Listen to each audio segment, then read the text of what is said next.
Good afternoon, students. Today we are going to learn about normal distribution. We have learned about the first is the binomial distribution, second is the Poisson distribution, and third we are going to learn about the normal distribution.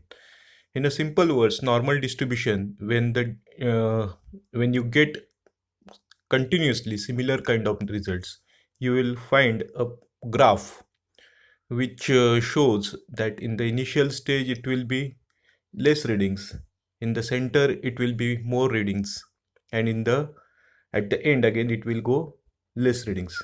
Okay, so like that it forms a bell shaped structure, and this particular thing will repeats continuously, and that's why it is known as normal distribution. So let's see what is normal distribution, and we can how we can apply this kind of application in biostatistics. Okay, a normal distribution, sometimes called the bell curve, is a distribution that occurs naturally in many situations. For example, the bell curve is seen in tests like SAT and GRE, which is for when you are applying for outside India, you have to give this kind of tests, or even for NEET and JEE, all these tests, you required to go for entrance examination. And so most of these cases, you get bell type curve. Okay, how you get that? The bulk of students will score the average, that is the C, while small number of students will score B and D, and even smaller percentage of students score F and A. Okay, this creates a distribution that resembles a bell, hence nickname. Okay, so in simple words, most of them, that is the average students, most of them they get C grade. Okay, few get B and D grade, while A and F grade, that is the fail and top grade, will be more present in more less numbers. Okay, so you get a curve where the average number, which is C, is there, which will be having more score. So if you'll see the diagram, it will look something like this. Okay, in the center it is C. On the two sides of the center, it will be AF and BD. Okay, so the in the center you will find a peak, and that's why the shape of the curve is bell shape. Okay, so the bell shape curve is symmetrical. Half of the data will be fallen to the left of the mean and half will fall to the right of the mean. जसं आता आपण curve बघितला होता, त्यातला अर्धा data असेल हा जो मीन आहे, सेंटर आहे, त्याच्या लेफ्टला असेल आणि अर्धा डेटा राईटला असेल. तो बेल शेप जरा डोळ्यासमोर आणला तर तुम्हाला लक्षात येईल. Okay, many groups follow the this type of pattern. That's why it is widely used in business, statistics, and in government bodies like the FDA, like Food and Drug Administration. Whatever they do, in that case, they follow these kinds of graphs. Okay, this can be useful for following applications like to calculate the heights of people, measurement errors, then blood pressure, points on test, IQ score, salaries. Okay, so if you remember, in the first year we have drawn a histogram. Okay, with the x and y axis, and then we'll take some figures on x axis, some on y axis, and then we'll use to draw blocks. Okay, in that blocks, if you'll see, on the left side also some lower values are there, right side lower values, in the center you get more values, and that center can be a mean, mode, or median. That is the central tendency that we have learned. Okay, we used to find out the central value. It may be an average value, it may be the value which is occurred more times, and which is having more frequency. Okay, so that is called as central value, and we have learned in the first year about the central tendency. So mean, mode, and median, it has very important value, and in this case mean, mode, median is same. Okay, that is the central value. So some values will be on the left side, some values, the less values on the left side and more values will be on the right side. Okay, so we consider the central value, that is the mean in this particular case, and we also consider some value like standard deviation. Standard deviation, in a simple word, the deviation from the mean.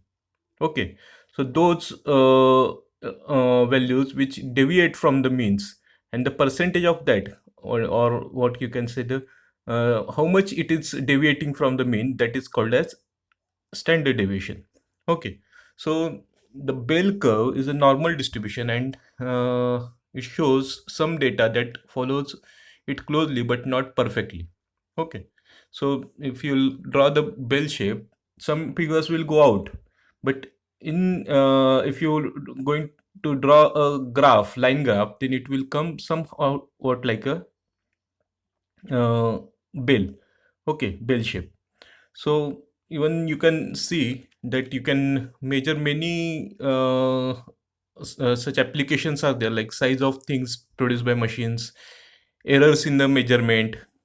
Okay, then mark list for test. Even if a very good example is of this pizza huts or pizza McDonald's, they give some kind of offer that if they will not deliver pizza within 30 minutes of the order, they will give it free. Okay, so you can check how many pizzas they cannot afford to give free pizzas, but still they give offer. Okay, to attract the customers, and they, in almost 97 to 98% of these cases, they deliver the pizza in a right time, that is before 30 minutes. Okay, so they must have studied this kind of normal distribution, that how they can develop a system which can give them uh, this kind of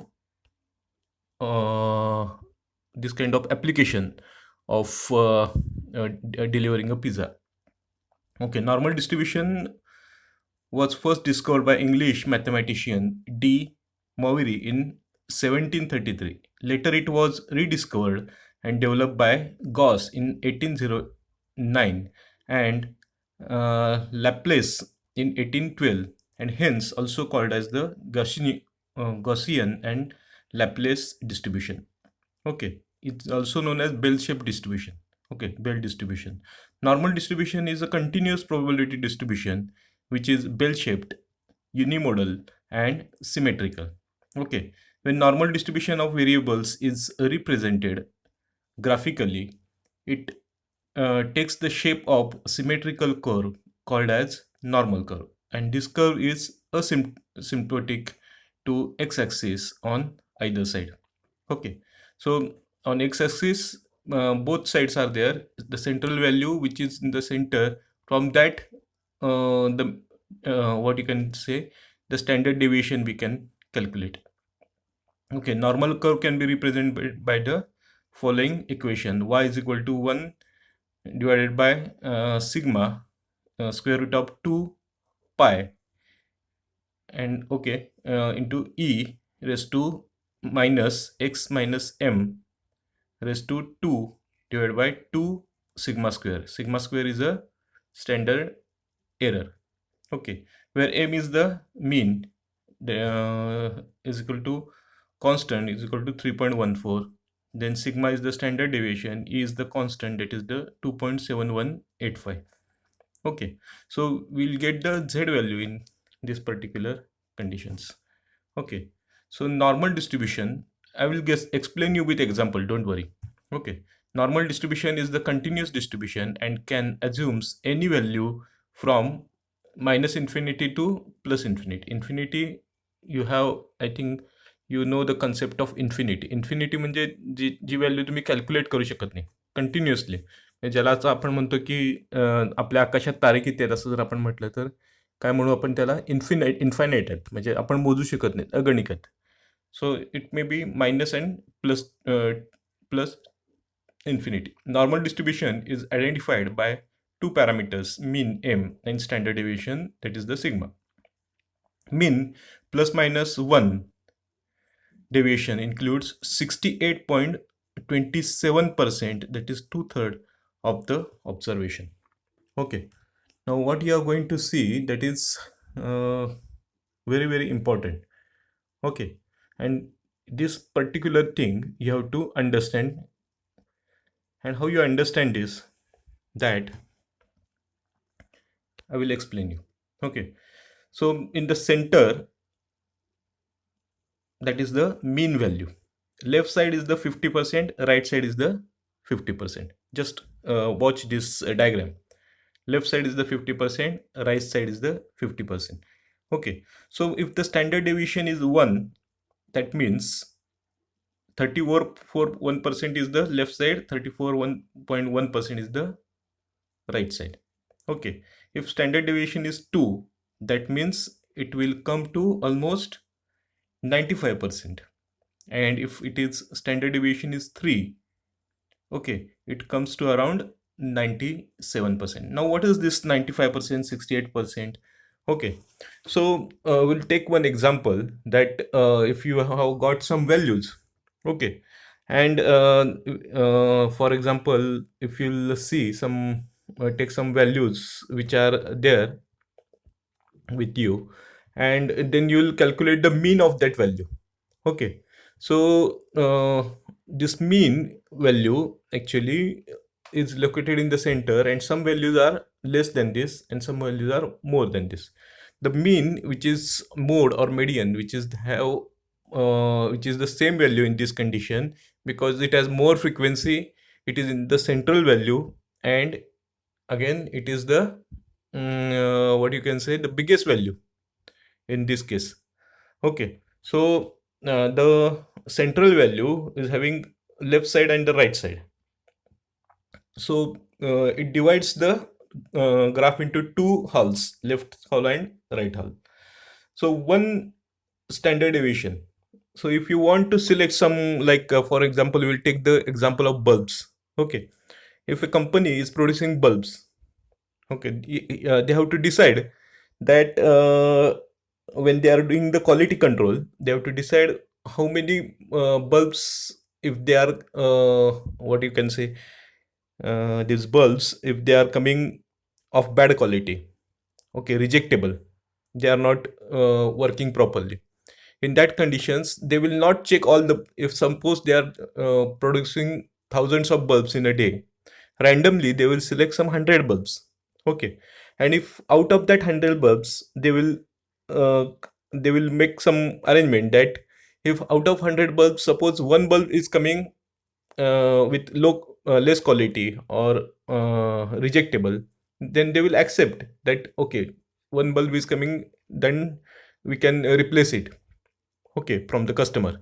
But suppose from that 100 bulbs which I have selected randomly, म्हणजे काही विचार न करता कुठला पण bulb विचारला, आणि त्या अशा 100 बल्बमधनं जर समजा 10 ते 12 बल्ब खराब निघत असतील, तर ते बल्ब रिजेक्ट करायचे, म्हणजे तो लॉट रिजेक्ट करण्याचा विचार त्यांना काय करायला लागतो, करावा लागतो, कारण एवढे बल्ब त्यांना मार्केटमध्ये उतरवून ते परत घेणं हे खूप अवघड पडतं. म्हणजे त्यांना अशा कंडिशनमध्ये सगळे परत चेक करायला लागतील की बाबा खरंच आपल्या प्रोडक्शनमध्ये काहीतरी मिस्टेक झाली आहे का. तो जो त्यांना विषय त्यांनी ठरवला असतो, की समजा 100रातले 5 बल्ब असतील तरी तरी ठीक आहे, एक असेल तरी ठीक आहे. म्हणजे हे जी काय त्यांनी जी व्हॅल्यू ठरवलेली असेल, तर ती व्हॅल्यू ही खूप महत्वाची आहे. म्हणजे त्या व्हॅल्यूपैकी समजा आता काही जण म्हणू शकतील की 100पैकी 10 असेल तरी पण चालू शकतं, 100पैकी 50 खराब असतील तरी पण आम्ही मार्केटमध्ये उतरवू शकतो. हा जो लेवल ऑफ सिग्निफिकन्स आहे, किंवा ज्याला लेवल ऑफ कॉन्फिडन्स म्हणतो आपण, तर ती जी व्हॅल्यू आहे ना, ती ठरवणं खूप महत्वाचं असतं. आणि या ठिकाणी आपल्याला काय म्हणू शकतो आपण, ही जी पहिली जी आहेत त्याच्यामध्ये सगळ्यात ज्या बेस्ट व्हॅल्यूज आहेत त्या आपल्याला इथं येतात. जर असं आपण म्हटलं की नाही ठीक आहे, मला पुढच्या पण घ्यायच्या असतील, तर 95% पर्यंत पण आपण काय करतो, कर मधला घेऊ शकतो. हा जर टोटल कर 100% म्हटला, तर त्यातला मधला जो सेंट्रल पार्ट आहे तो किती आहे, 68% आहे. शेजारचा जर आपण आणखीन 13.8% 6% घेतला, तर तो आपल्याला किती येणार आहे, तर येणार आहे 95%. म्हणजे स्टँडर्ड डेव्हिएशन 2 न घेतला तर, आणि स्टँडर्ड डेव्हिएशन 3 न घेतला तर it will come around 99%. Okay, 99.7%. So इथं जर तुम्ही डायग्राममध्ये बघितलं तर 60% of the data falls within one standard deviation of the mean, 95% of the data falls within two standard deviation of the mean, and 99.7% of the data falls within three standard deviation of the mean. मग त्यामध्ये आपल्याला ठरवायचं आहे की ह्याच्यातलाच आपण product आपण काय घेणार आहे, या स्टँडर्ड मधलाच प्रॉडक्ट आपण घेणार आहे का 95% मध्ये घेणार आहे, 97% मध्ये घेणार. So the standard deviation value if it is given, you can easily calculate the normal distribution, okay, of that z value, how we can calculate. So the mean plus minus 1 sigma includes 68.27%, that is two-thirds of the observations. Second, mean plus 2 sigma includes 95.45% of the observations, and mean plus minus 3 sigma includes 99% of the observations.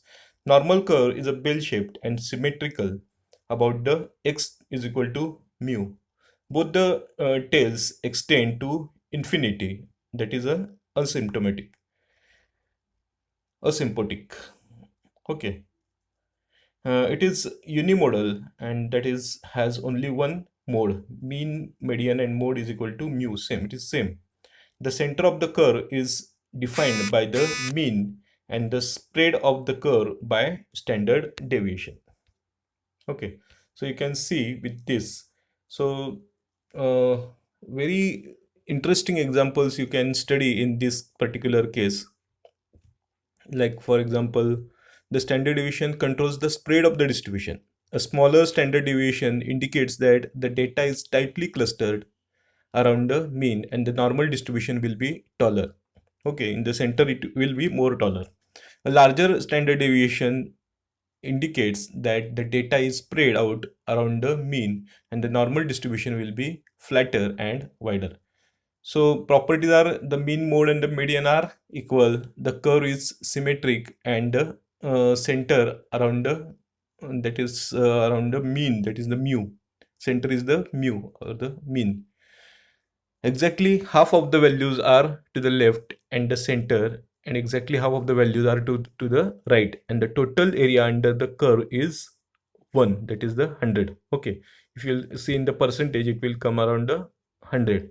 Okay, so in case of uh, your whatever values you are going to see, in case of like earlier also in distribution we have seen the values between 0 to 1.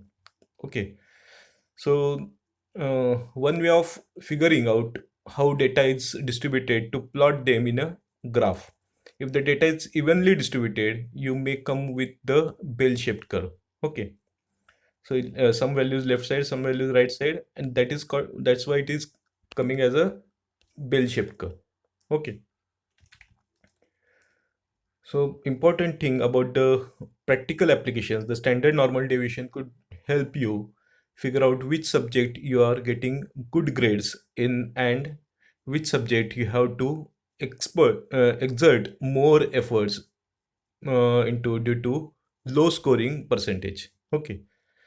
तुम्हाला कुठल्या सब्जेक्टमध्ये चांगले mark मिळतात, कुठल्यात कमी मिळतात, हे तुम्हाला या normal काय म्हणतात ना, स्टँडर्ड नॉर्मल ग्राफच्या माध्यमातून तुम्हाला कळू शकतं.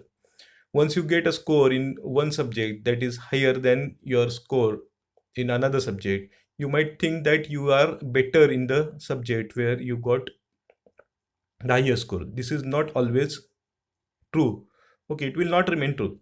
It is just to see your liking and your expertise in particular subject. Okay, so this is the normal distribution. We'll stop it here. We'll take some good examples on normal distribution, and then you'll understand more about the values of normal distribution. Okay, so I hope you have understood the importance of normal distribution. That pizza example I will explain you tomorrow. Okay, about the delivering of pizza. So how many pizzas they can deliver in 30 minutes, before 30 minutes? Okay, so what is the chances of getting pizza delivered in 10 minutes, 20 minutes, and 30 minutes? That is the best example. Okay, delay and before. If you check it, delay and before, and the mean value, which particular point we are delivering. For example, 30 minutes plus minus we have kept. In that condition, if you are delivering regularly in 20 minutes, it could be a mean of that graph. Okay, and all the values come right to there will be some values to the right and some values to the left. Okay, so from that we can come to know that how long we take to deliver it, and according to that the businessman decides what to do and what not to do. Okay, thank you.